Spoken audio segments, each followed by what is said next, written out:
Bienvenidos a mis amigos en México, América Central, Sudamérica, todo el mundo latino. Me llamo Chuck Silverman, en Cuba me llaman Palito, ¿ok? Es como yo tengo, porque tengo palitos aquí, ¿me entiendes? No es otra cosa.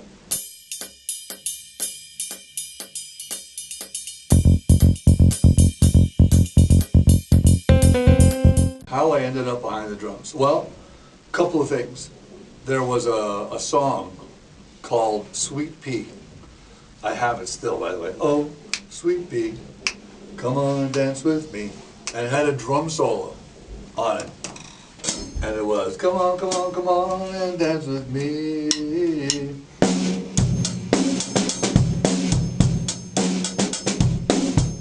And I thought, that was it, man. I had to play that. So that was probably, I was 12, you know. And before that, in 1963, it's a long time ago, I was 11 years old. Don't add, I don't want you to figure out, okay? Anyway, unfortunately, we had our President Kennedy was assassinated in 1963. And there was a snare drummer who was leading the whole parade. And he did this.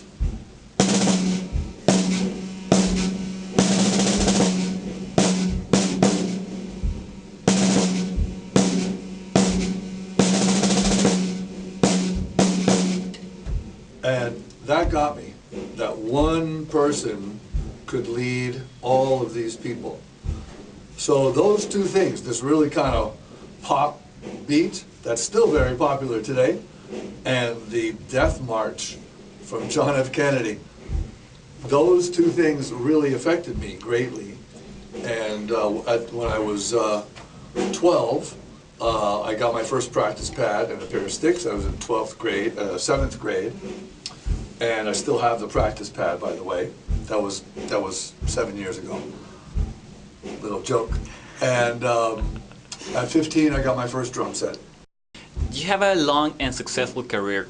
What is new or what is different now in the music business, wow, specifically drum music business? Wow. Well, growing up, there were tons more opportunities to work, as far as I can see. I always have worked. I've always played drums. I've always worked a lot. And many times I'd work 7 nights a week. And then during the day also, I'd have a gig somewhere very, very often. And when I moved to Los Angeles, I'm Canadian, and I grew up in Miami. And I moved to LA when I was about 28. And I just immediately started working in all the different restaurants, clubs, all over the place, all over Los Angeles, all over California. And what I found extremely different today, obviously, is I believe there's less places to play commercially than there were before. For me personally, there's more opportunity for me because I've kind of found this niche of being an educator and also producing educational products. And some of the things that I've produced have done extremely well. In your new DVD, The Latin Funk Connection, is basically you talk about to merge these Latin rhythms with funk rhythms. Talk about that. Talk about the purpose of the DVD. It's both. It's, okay, there's classic funk grooves that I think everybody should know. I mean, I grew up with this shit. You know, I grew up playing in R&B bands in Miami. And I grew up playing in Cuban bands in Miami. And I grew up playing in country bands in Miami too, believe it or not. I can play a really mean country.